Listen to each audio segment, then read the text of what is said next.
Bismillahirrahmanirrahim.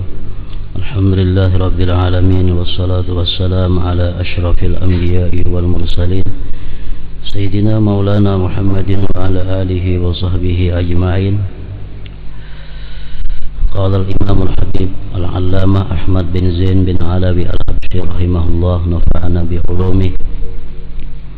Wa amma qawluhu radhiyallahu anhu wal khawfu lillahi al-azim wa birraja wa kilahuma mislu dawa'il anfa'i fal khawfu tawajju'ul qalbi wa ta'allumuhu lintizari makruhin mustaqbal war raja'u irtiyahul qalbi wa sururuhu lintizari mahbubin mustaqbal wa kilal khawfi war raja' mislu dawa' fahuma dawa'an lil qalbi min maradil amni min makrillah wal ya'si min rahmatih wala ya'manu makrallah illa al-qaumul khasirun wala ya'asu min rahmatihi illa al-qaumul khasirun. Wa ma'na al-amni an la yajuza an Allah yu'adzibuh wa ma'na al-ya'si an la yajuza an Allah yarhamuh wa dhalika jahlun billah wa huwa maradun mu'attabun wa dawa'uhu al-khawfu war-raja' li'anna at-tajwiza yashabuhuma fala yuqta'u 'ala Allah bi amrin fa inna Allah syadidul iqab wallahu ghafurur rahim ghafiru dzambi wa qabilut taubi syadidul iqab li tawli la ilaha illahu ilaihil masir ila akhir.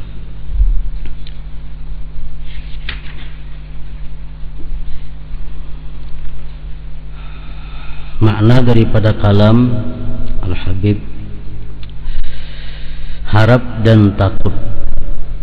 Wal khawfu lillahil azim wa birraja wa kilahuma mislu dawa'il anfa'i. Rasa takut dan harap kepada Allah yang Maha Agung, keduanya adalah obat yang sangat mujarab.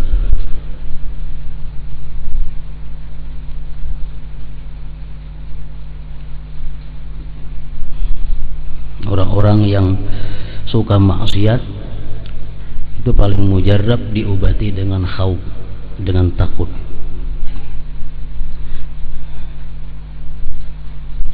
Sedangkan orang yang malas melakukan taat itu paling mujarab diobati dengan raja, mengharapkan rahmat Allah. Takut atau khauf artinya adalah penderitaan dan rasa sakit hati yang timbul karena memikirkan kedatangan sesuatu yang tidak disukai. Itu artinya khauf, pengertian takut. Umpamanya esok orang datang menagih hutang, sedangkan kita pada hari ini kada berisi duit segan membayar hutang itu. Nang datang ini jangan membawa polisi, bila kita kada datang tangkapnya, kada bayar ditangkapnya, maka isok tanggalnya. Nah, jadi hari ini kita tentu ada khauf. Karena apa? Nah, karena memikirkan kedatangan sesuatu yang kada disukai isok hari. Jadi hari ini mungkin gelisah, nah, memikirkan kemana mencari duit, kemana betalang, apa yang harus dijual, apa yang disandaakan, apa yang disiwakan supaya isuk kawa terbayari. Nah, itu khauf.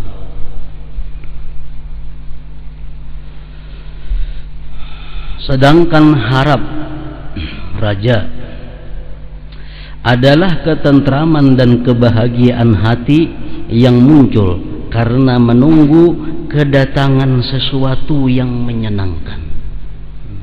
Esok raja pajang datang ke rumah kita membawa hadiah.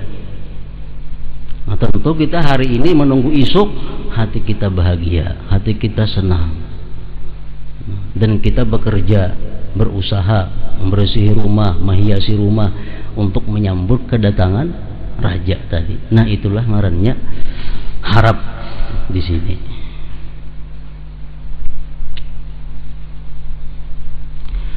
Rasa takut dan harap adalah obat bagi hati yang merasa aman daripada makrullah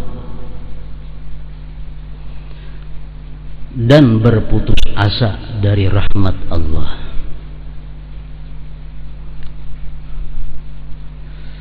Orang yang merasa aman daripada perdaya Allah, makrullah, perdaya Allah, merasa aman, itu diobati dengan khauf. Sedangkan orang yang berputus asa dari rahmat Allah itu diobati dengan raja, mengharapkan keluasan rahmat Allah.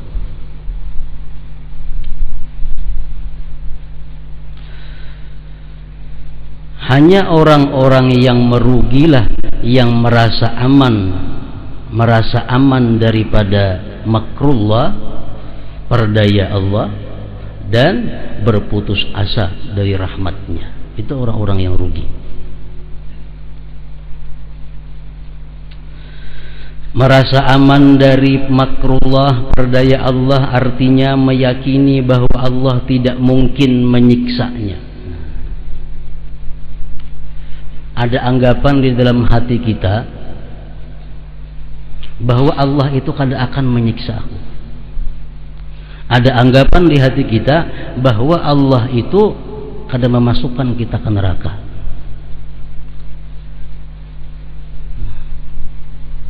Ada anggapan bahwa kita mati husnul khatimah.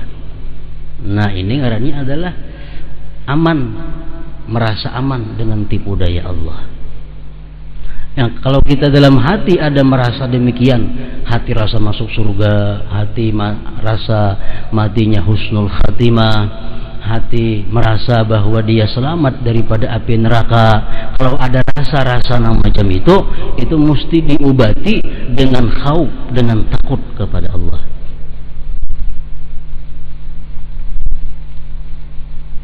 Disuruh kita melihat sejarah-sejarah orang yang telah lalu, membaca sejarah Bal'am bin Ba'ura, salah seorang aulia Allah yang mengetahui Ismullahil A'zam, yang bila berdoa dikabulkan Allah, ternyata matinya dalam keadaan kafir. Kita membaca sejarah Barsisa Al-Abid, orang yang ahli ibadah, bersisa, ternyata mati dalam keadaan sujud kepada syaitan. Nah, ini contoh orang yang terperdaya.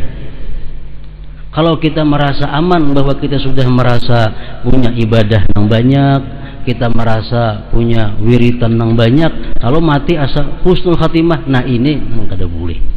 Nah, mesti dibayangi, diimbangi dengan khauf, dengan takut, dengan takut.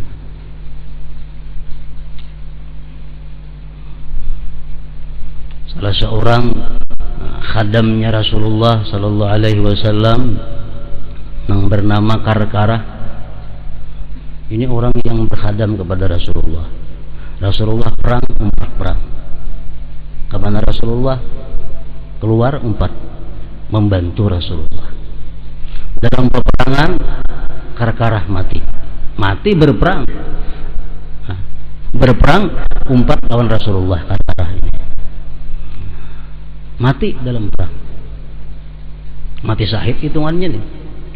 Mana pembantu Rasulullah, mana matinya dalam berjuang fisabilillah bersama Rasulullah. Ternyata Nabi mengatakan huwa finnar, dia masuk neraka. Nabi mengatakan dia masuk neraka. Kenapa sebabnya? Karkarah ini orang yang berkhadam kepada Rasulullah, yang 4 berjuang bersama Rasulullah, matinya mati syahid, dibunuh orang kafir. Ternyata ujar Nabi huwa finnar, dia masuk neraka. Ternyata dia menyembunyikan 1 lembar pakaian daripada harta ghanimah, harta pampasan perang. Dia hanya mengambil 1 lembar baju daripada harta negara. Harta ghanimah itu pampasan perang milik negara yang berhak membagi Rasulullah. Ada si kakarah ini kada menyalip sebuting mati. Nah jadi di sini kada kelihatan mana jasanya membantu Rasulullah, mana jasanya ikut berjuang dengan Rasulullah. Ternyata hanya dengan mencuntan salam berbaju dia sudah masuk neraka. Nah ini keadilan Allah. Kalau kita melihat sejarah-sejarah yang macam itu, pasti kita kada akan merasa bahwa kita ini husnul khatimah, kita masuk surga, kita selamat dari neraka. Nang kita andalkan cuma amal ibadah kita, nang kita lakukan nang macam wah ini. Apa ada keunggulan kita, maka kita yakin maka husnul khatimah. Apa yang kita unggulkan, kita beranggapan kita masuk surga. Apa ada keunggulannya? Menelawan Karkarah tadi, menelawan Bal'am, menelawan bersisa ibadah kita. Nah jadi ini obat untuk mereka-mereka yang merasa bahwa dia sudah husnul khatimah, dia sudah surga, dia sudah selamat dari api neraka.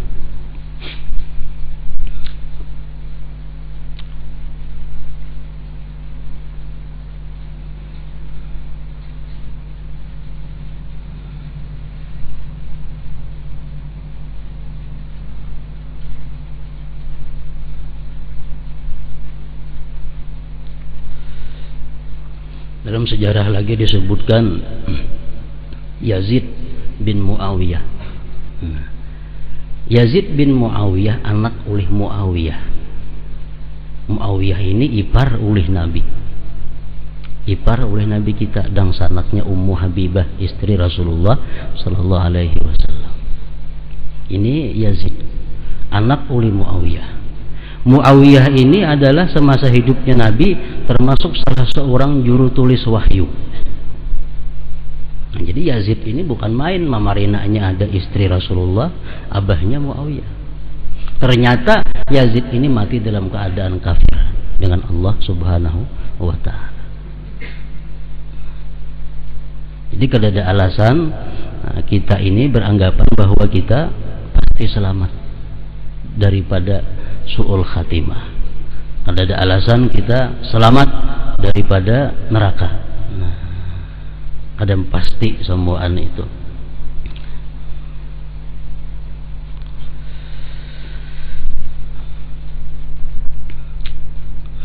Merasa aman daripada makrullah artinya meyakini bahwa Allah tidak mungkin menyiksanya.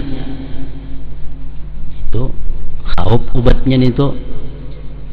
Sedangkan berputus asa dari rahmat Allah artinya meyakini bahwa Allah tidak akan merahmatinya. Nah ini pun juga salah. Sudah merasa aku kada ada harapan dapat ampunan Allah,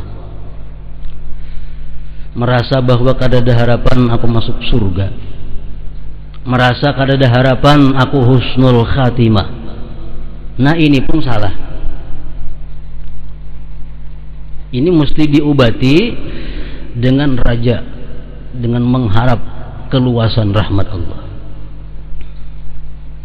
Ada hadis cerita seseorang yang membunuh 100 orang. 100 ikung dibunuhnya. Ternyata yang membunuh 100 orang ini begitu dia tobat dan hendak menuju tempat di mana orang-orang baik berkumpul, mati di tengah jalan, diampuni oleh Allah Subhanahu wa ta'ala dan dibawa kepada ahli surga.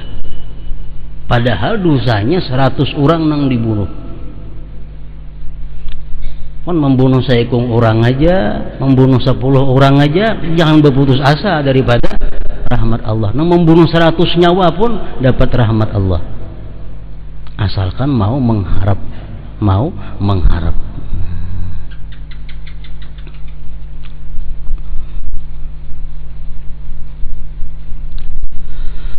Keduanya merupakan sikap orang-orang bodoh yang tidak mengenal Allah. Kalau kita merasa yakin kita selamat, atau kita beranggapan kada ada harapan selamat, nah itu sikap orang-orang bodoh yang tidak mengenal Allah. keyakinan seperti ini adalah suatu penyakit yang membinasakan, yang hanya dapat diobati dengan memiliki rasa takut dan harap tadi. Dalam Al-Quran firman Allah subhanahu wa ta'ala, ghafiriz zambi wa qabilit tawbi syadidil iqabi zit tawli la ilaha illahu ilaihil masir. Artinya yang mengampuni dosa, itu Allah mengampuni dosa dan menerima tobat. Itu ayat membuat kita bisa berharap kepada Allah. Sangat pedih siksanya. Nah, ini sambungannya membuat kita takut kepada Allah. Sangat pedih siksanya. Memiliki karunia, tidak ada Tuhan kecuali Dia, hanya kepadanya lah seluruh makhluk kembali. Ini ayat mencakup antara khauf dan raja.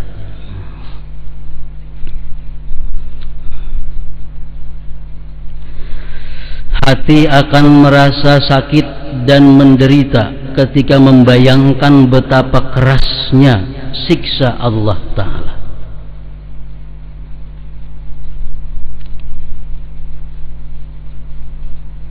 Kayak apa kerasnya siksa Allah? Bagi dibayangkan, Rasulullah SAW menyatakan, narukumul lati tuqidun juz'un min sab'ina juz'an min nari jahannam. Ujar Nabi kita, artinya api yang kalian nyalakan, api dunia nih, seakan kita memasak, seakan apa, itu hanya satu bagian daripada 70 bagian api jahannam. Artinya panasnya neraka jahanam itu 70 kali lipat daripada api yang panasnya dalam dunia ini. Nah, itu siksa Allah kepada orang-orang yang ingkar. Ini hadis menumbuhkan takut.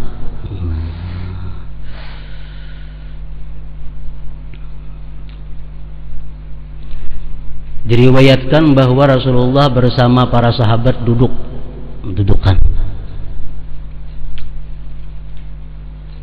Parahatan dudukan, ada tadangar suara menggerincing nang saling nyaringan. Datang di mana suaranya? Bunyi menggerincing.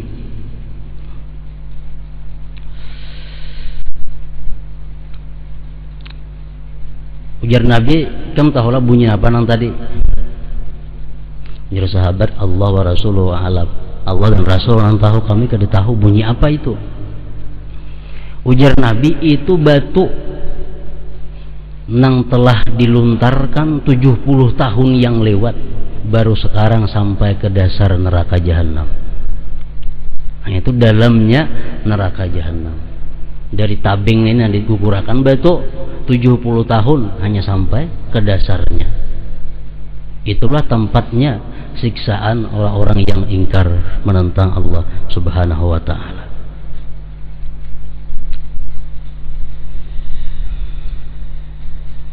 Kalau kita membayangkan, tentu merasa sakit hati. Dalam hadis lagi Rasulullah mengatakan, artinya ujar Nabi kita, andai kata di masjid itu terkumpul orang 100.000 atau lebih,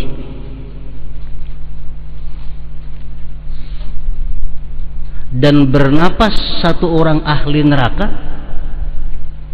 niscaya terbakar ke 100.000-nya itu, hangus kepanasan, hanya napasnya orang neraka.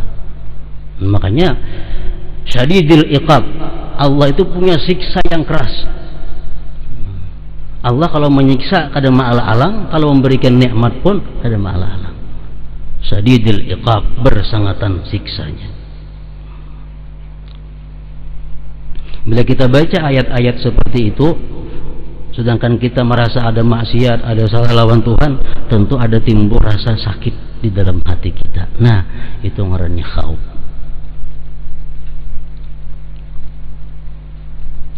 dan akan merasa senang ketika membayangkan keluasan rahmat dan ampunannya.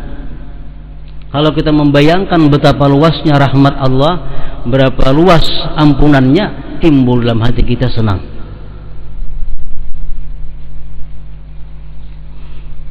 Dalam hadis Rasulullah mengatakan, "Idza maridal 'abdu thalathata ayyam kharaja min dzunubihi kayaumi waladathu ummu."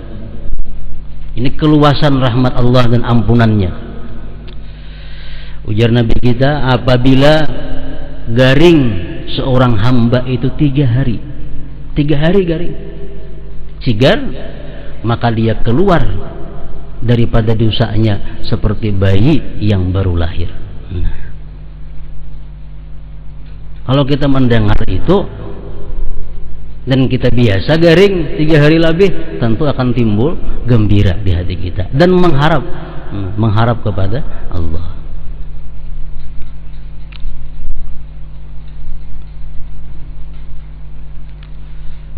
Dalam hadis lain lagi tentang keluasan rahmat Allah, barang siapa ujar Rasulullah, artinya barang siapa di pagi hari membaca subhanallah wa bihamdih 100, kena kamarian pulang membaca subhanallah wa bihamdih 100, diampuni dosanya walaupun dosanya lebih banyak daripada buih di seluruh laut yang ada di bumi ini. Nah, ini keluasan rahmat Allah subhanahu wa ta'ala.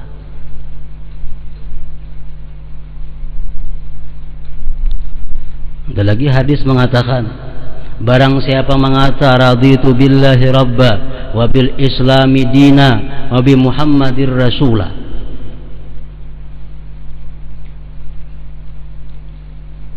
wajabat lahul jannah, dia pasti masuk surga.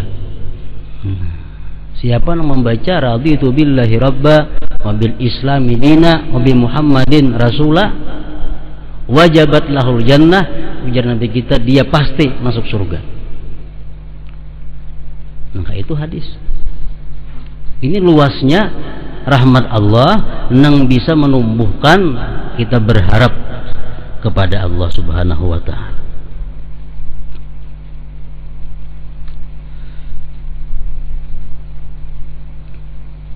Ada lagi dalam hadis Rasulullah mengatakan, barang siapa membaca akhir surah Baqarah di pagi hari dia baca akhir surah Baqarah, lalu dia mati pada hari itu, Allah wajibkan dia masuk surga. Siapa membaca akhir surah Baqarah di petang kemarian dan dia mati pada malamnya itu, Allah wajibkan dia masuk surga. Nang lillahi ma fis samawati wa ma fil ardi wa in tubdu ma bi anfusikum aw tukhfuhu yuhasibkum bihillah fa yaghfiru liman yasha wa yu'adhibu man yasha wallahu ala kulli syai'in qadir. Amanar Rasul sampai habis. Nah, inting mana bacaannya itu. Nah, ini Allah menampakkan keluasan rahmatnya.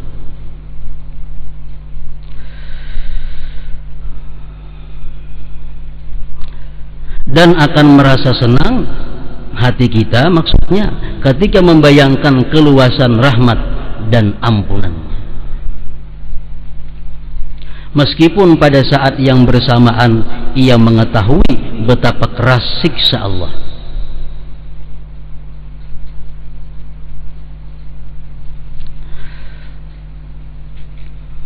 Perasaan takut dan harap bagaikan sepasang sayap burung.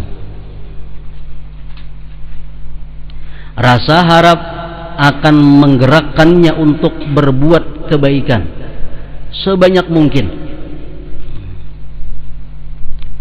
Kita misalnya mendengar hadis Rasulullah tadi, siapa-siapa yang membaca subhanallah bihamdih 100 bisukan, subhanallah bihamdih 100 kamarian, Allah ampuni dosanya walaupun lebih banyak daripada buih di laut. Nah, kalau kita baca itu hadis, nah kita berharap diampuni dosa kita, otomatis tergerak kita untuk membaca subhanallah bihamdi 100. Rasa harap akan menggerakkannya untuk berbuat kebaikan sebanyak mungkin, dan rasa takut akan mencegahnya dari segala keburukan. Jadi antara harap lawan angan-angan itu ada bedanya. Amani ngarannya atau umniyah, angan-angan. Angan-angan ini orang berharap tapi kada berbuat, itu angan-angan. Berharap masuk surga, berharap dapat syafaat, berharap husnul khatimah, tapi kada berbuat, itu angan-angan ngarannya. Ini kada ada artinya. Nah, kalau raja ini artinya adalah mengharap dan berbuat. Sesudah kita membaca subhanallah bihamdi 100, kita bisa berharap dosa-dosa kita diampuni Allah. Sesudah kita membaca akhir surah Baqarah, kita bisa berharap mati masuk surga. Nah, itu bedanya antara harap dan angan-angan.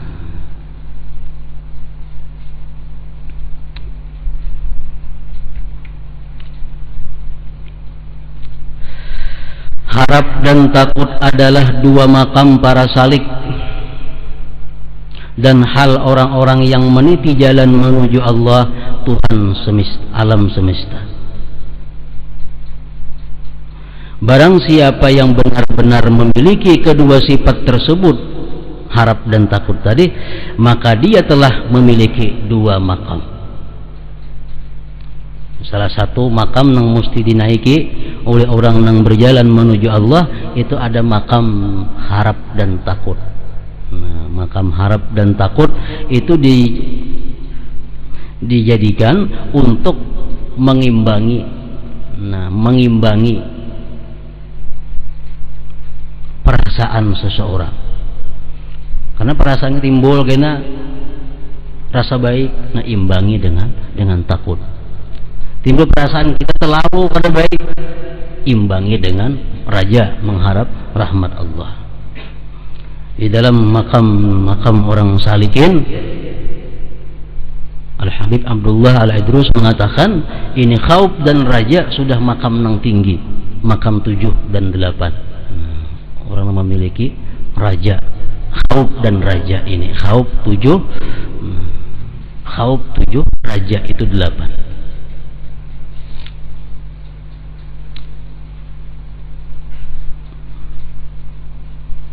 Jadi sesudah tubat, wara, zuhud, sabar, fakir, syukur, khauf, raja 8.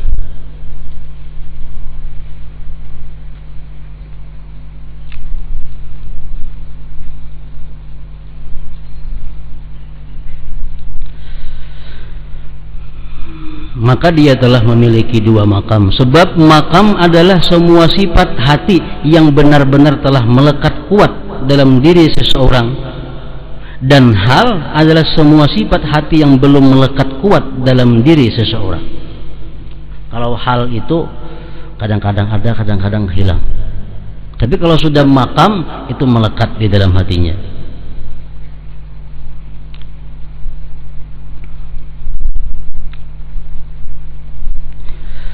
Harap dan takut adalah termasuk daripada sifat-sifat dan ahwal-ahwal hati. Sedangkan hal hanya dapat diperoleh dengan ilmu dan tidak akan sempurna kecuali dengan amal. Jadi setiap makam, mulai tubat seterusnya sampai ini khauf sampai raja, itu kada bisa kita dapatkan, kada bisa kita peroleh kecuali berdasarkan 3. Khauf contohnya, itu kita bisa khauf ini disebut orang yang takut kepada Allah bila sudah 3 perkara. Pertama ilmu, kedua hal, ketiga amal. Ilmu, mengetahui beratnya siksa Allah, mengetahui keperkasaan Allah. Nah, ini ilmu ngarannya. Bila kita sudah tahu Allah itu maha kuat, maha perkasa, siksanya maha pedih, tahu itu, timbul hal, keadaan apa keadaannya? Takutan, sakit hati. Nah, sakit hati. Bila sakit hati timbul gawian. Apa gawian? Meninggalkan kebiasaan yang buruk, kebiasaan maksiat. Nah, hanyar kita disebut ngarannya orang yang takut kepada Allah Subhanahu wa taala. Kayak itu juga halnya raja mengharap Allah ini. Kita bisa disebut termasuk orang-orang yang yarjunallah, mengharap Allah.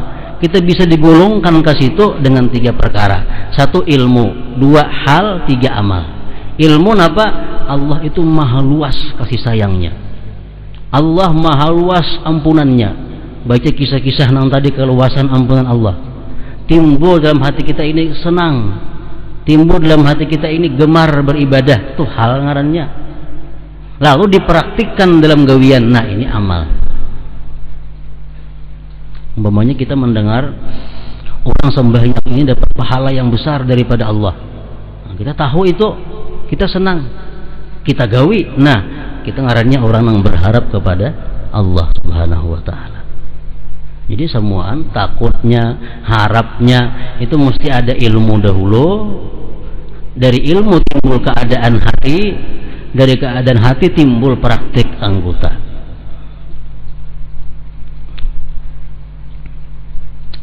Sedangkan hal yang hanya dapat diperoleh dengan ilmu dan tidak akan sempurna kecuali dengan amal.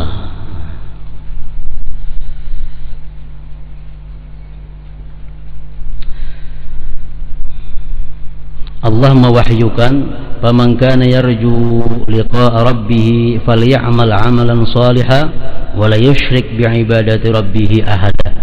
Maka barang siapa mengharapkan perjumpaan dengan Tuhannya, hendaklah dia mengerjakan amal salih dan janganlah mempersekutukan Tuhannya dengan seorang pun di dalam beribadah. Beramal salih.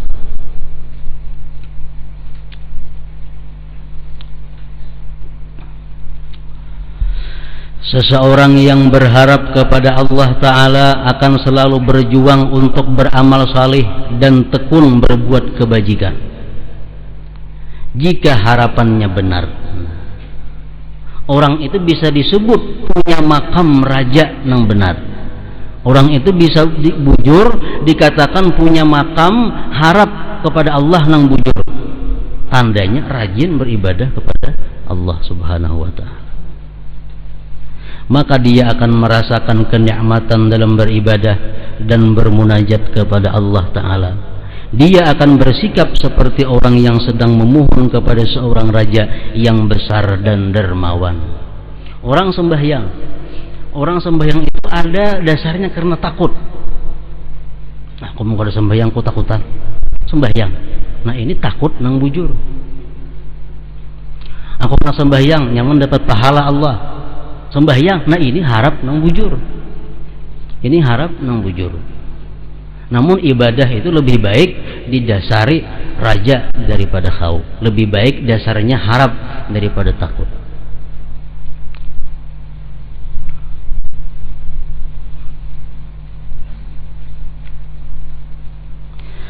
Rasa takut kepada Allah bukanlah lawan dari rasa harap kepadanya. Bukanlah lawanan rasa harap. Lawan rasa harap adalah putus asa. Putus asa.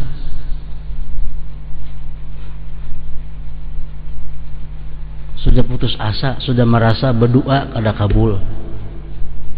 Baca doa ini nah, masa kada kabul aku baca doa ini. Nah, itu putus asa ngarannya. Kalau kamu hendak selamat, hendak bahagia, hendak nyaman nih amalakan ini. Baca doanya dalam hati sudah menolak, asa kada yakin, asa kada kabul. Nah, ini putus asa lawan rahmat Allah. Itu dosa besar. Merasa putus asa dengan rahmat Allah.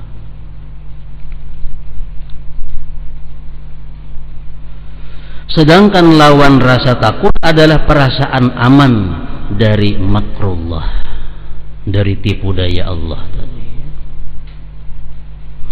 Barang siapa takut kepada sesuatu, dia akan lari menjauhinya. Akan tetapi orang yang takut kepada Allah akan lari menghampirinya. Perbedaan takut kepada makhluk dan takut kepada Khalik. Seseorang yang takut kepada Allah akan meninggalkan berbagai maksiat, keinginan-keinginan nafsunya dan kenikmatan yang bersifat rendah, serta menahan seluruh anggota tubuhnya dari perbuatan buruk dengan melakukan berbagai ketaatan. Ini orang yang takut lawan Allah pasti meninggalkan keburukan-keburukan akhlak.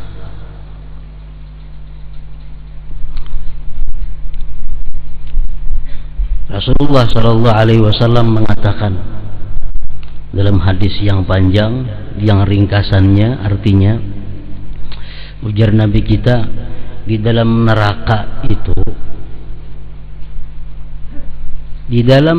itu siksa Allah bermacam-macam,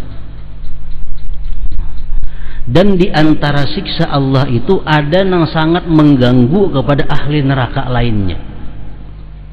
Ini orang ini karena siksanya ini bersangat dahsyat sampai yang lain pun merasa terganggu, merasa tambah sakit dengan yang sebelahnya ini. Ada ujar Nabi, seseorang dalam neraka itu disiksa, dibuat di dalam pati daripada bara api,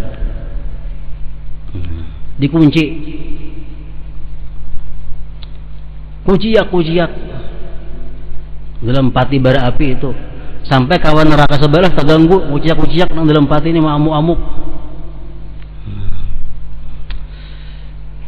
Ujar Nabi, siapa itu nang dalam pati bara api itu? Patinya sudah bara api, dalam neraka pula antaknya. Ujar Nabi, itu adalah orang-orang yang mati membawa hutang dan kada bisa membayarnya. Ini orang berhutang, mati kada dibayar hutangnya, dia disiksa di dalam api neraka dengan siksa demikian, dibuat dalam pati bara api. Para ulama ahli hadis mengatakan maksudnya nang berhutang di sini adalah orang nang berhutang untuk maksiat, atau orang nang berhutang untuk bernyaman-nyaman, bernikmat-nikmat. Ada kawan bayari mati, nah ini. Lain hal kalau orang berhutang untuk makan, atau orang berhutang untuk menukar pakaian yang menutupi auratnya. Ada kawannya bayari mati, nah asalkan inya niat membayari dalam dunia, itu di akhir akan dibayarkan oleh Allah Subhanahu wa Ta'ala. Inya nak makan gak ada berduit berhutang, pakaiannya sudah hancur, nak nukar pakaian nggak ada kau berhutang, nak membayari kada ada duitnya, mati, itu Allah akan membayarkannya. Nang disiksa tadi orang nang berhutang untuk bermewah-mewah, berhutang untuk kemaksiatan, nah kada kau membayari mati, ada warisnya kada bisa membayarinya juga, iya hukumannya itu. Nah ini hadis yang mengerikan ini adalah membuat takut. Takut apa? Takut kita berhutang. Kalau kita bujur-bujur takut kepada Allah, maka ada wani berhutang, mengeredit sepeda motor ada wani berusia mati, mengeredit motor ada wani berusia mati, anak buah ada bayariakan habis dalam utak itu dikurung orang. Nah ini membuat kita kada wani berhutang untuk hal-hal nang kada mendesak, hal-hal nang kada darurat. Karena orang berhutang kalau mati ya macam itu. Nabi aja kada mau nyambayangkan orang mati yang masih ada hutang, kecuali ada yang menjaminnya.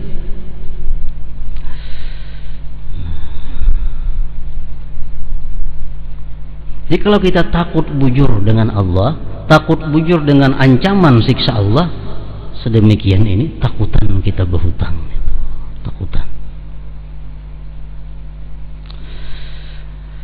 Ada lagi ujar Rasulullah Sallallahu Alaihi Wasallam, di dalam surga itu seseorang nang lilitnya beuluran terburai dan menimbulkan bau nang bersangatan bau, sampai-sampai orang nang di sampingnya dalam neraka itu berjauhan kada tahan mencium ini. Nah, siapa itu? Ujar sahabat. Ujar Rasulullah, itu adalah orang nang bakamih dalam dunia sembarang tempat dan kada babasuh. Ini hukumannya. Makamih sembarang kamih, perancingannya kada dijaga, najisnya ke situ kamari. Kayaknya sembahyang, jelas sembahyangnya kada sah karena membawa najis. Ini di akhirat disiksa dengan demikian. Nah, ini hadis membuat kita takut untuk sembarangan buang qada hajat itu. Ada lagi di situ ujar Nabi, seorang yang mengalir dari mulutnya itu darah dan nanah, nang bau busuknya luar biasa. Andai kata lubang jarum dibukakan, bau busuk tuh sampai ke dunia, matian orang di dunia ini mencium bau busuknya itu, dimuntung keluar darah dan nanah. Ya sahabat, siapa itu wahai Rasulullah?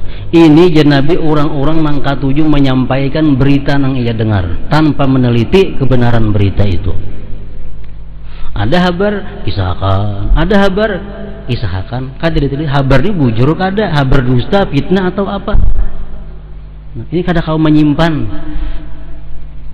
ada kau tak dengar, kalau kisahkan aja. Ada kau dengar apa, ceritakan. Nah, ini hukumannya.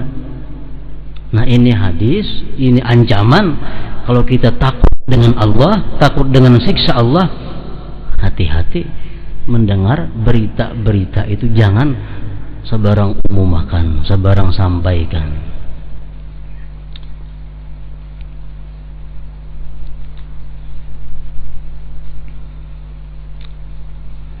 Yang keempat, ujar Nabi kita, ada di dalam neraka itu orang yang makan daging. Nah, makan daging seorang, daging orang dimakani, daging seorang dimakani, dimakan tumbuh pulang, makan pulang dagingnya, menimbulkan bau nang kada nyaman juga. Nah, ini orang-orang nang suka menyambati orang, suka menggibah orang. Nah, itulah. Nah, hadis-hadis nang macam itu adalah ilmu artinya, ilmu pengetahuan. Kalau kita sadari, kita teliti, dan kita orang yang suka menggibah, membaca hadis ini tuh sakit kada hati, bila kada sakit kada tahu di Tuhan orang yang aranya ini. Berarti kada takutan. Ini hadis macam ini. Orang yang mati berhutang macam ini. Seorang yang banyakkan hutang, kada takutan berhutang nggak pulang lagi. Nah, ini orang yang kada takut lawan Allah Subhanahu wa Ta'ala.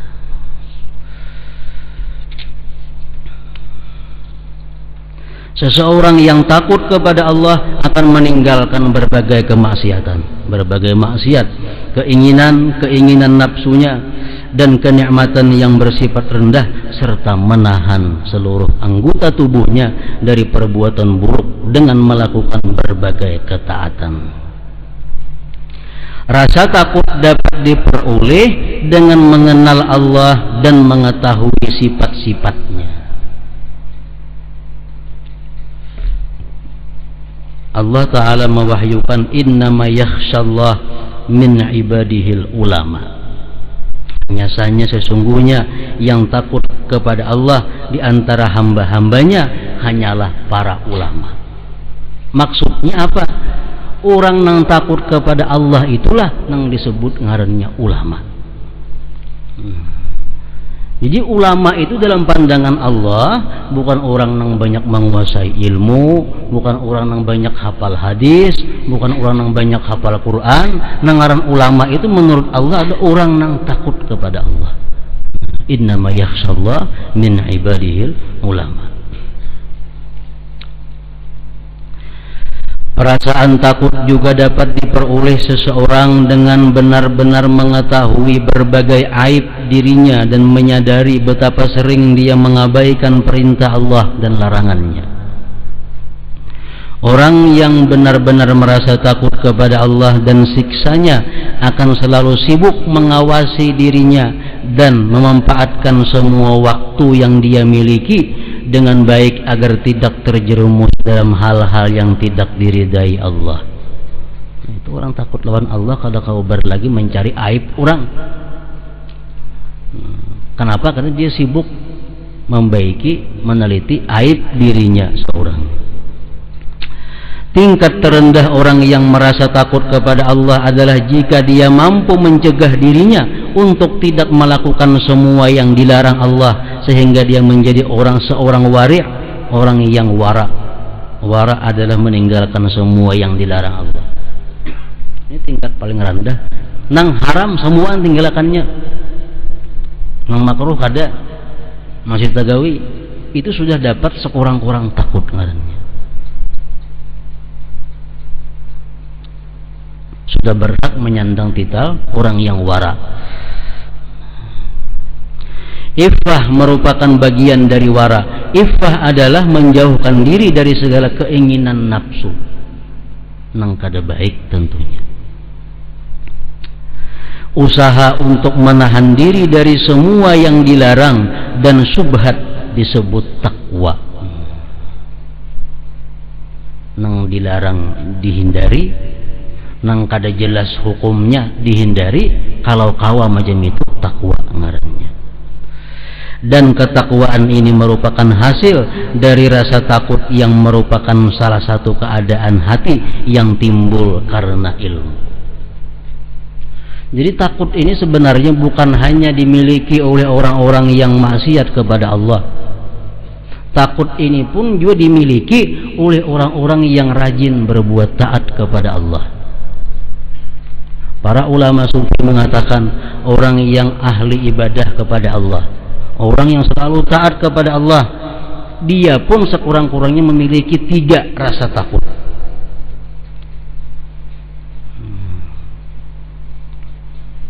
Hidupnya beribadah melulu, ini pun ada juga rasa takut. Takut yang pertama apa? Khauful qabul, takut diterima kada. Jadi orang beribadah itu bukan kada ada takutnya kepada Allah, tetap ada takutnya.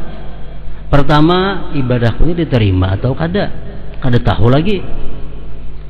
Bila kada diterima, kada apa-apa, kada ada artinya. Nah, ini pun selalu membuat inyak ketakutan. Ibadahku diterimakah kada diterimakah kada. Nah, yang kedua, khaufur riya, takutnya datang riya. Riya ini penyakit dalam yang bisa merusak kita, walaupun ibadah yang kita lakukan sudah berpuluh-puluh tahun. 10 tahun sudah kita gawi ibadahnya itu. Hari ini hanya kita bongkar riya, nah kita berdosa. Padahal ibadahnya sudah 10 tahun. Jadi orang ahli ibadah pun takut kalau ada riyanya. Yang ketiga, khauful hifzi, takut pemeliharaan Allah. Ibadah kita sepanjang hidup ini ada nilainya, ada gunanya kalau kita mati dalam keadaan Islam. Dalam hadis mengatakan man jaa bil hasanah falahu asyru amsalihha. Artinya siapa datang kepada Allah membawa 1 kebajikan, 10 gandanya. Jadi kebajikan dalam dunia yang kita gawe saat ini belum kita bawa kepada Allah. Kalau kita sudah mati, kayaknya kita mati dalam keadaan beriman, nah hanya itu dinilai. Jadi orang yang takwa, yang takut, yang ibadah kepada Allah, takutan kalau macam itu. Takutan kalau kada diterima, takutan kalau kok ada ria, takutan kalau kok kan ujung-ujungnya berbalik seorang nih. Ujung-ujungnya su'ul khatimah. Kan kehidupan kita sama lawan sembahyang. Sembahyang kita parak salam batal, kenapa sembahyangnya? Adalah hasilnya lapaslah kewajiban kita, dibuli kilo sembahyang pulang. Jadi bacaan yang kayak tadi kadang menggugurkan kewajiban, walaupun sudah 4 rakaat, dikit lagi salam batal, nah habis. Nah kayak itu juga kehidupan kita ini sama lawan sembahyang. Bila sampai akhir hayat kawa assalamualaikum, nah hanya disebut kita adalah orang yang datang kepada Allah membawa amal kebaikan.